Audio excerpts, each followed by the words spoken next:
Hi Strike customers, we're here with the FZT1 unboxing video of the Strike Alpha mount. I'll pull out the device and show what's in here. First thing we've got here is Strike's DC-DC power pack.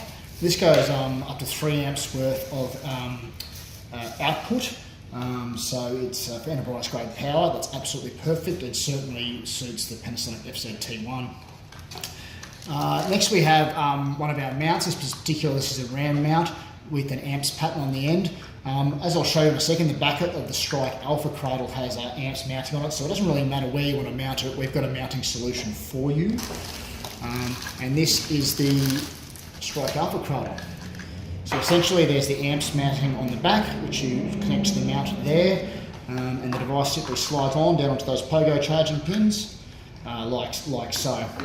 This here is a FME antenna connection. There's a passive antenna in the back of our Cradle. Now, if you've got mission critical applications, if you pair this with a high quality antenna such as a Strike B2, it's going to help you have coverage in more places and be a little bit more reliable in that sense. So that's what comes in the box. If you have a need, just reach out to Panasonic at strike.com.au and one of the enterprise team will get back to you and work out a solution for you. Thank you.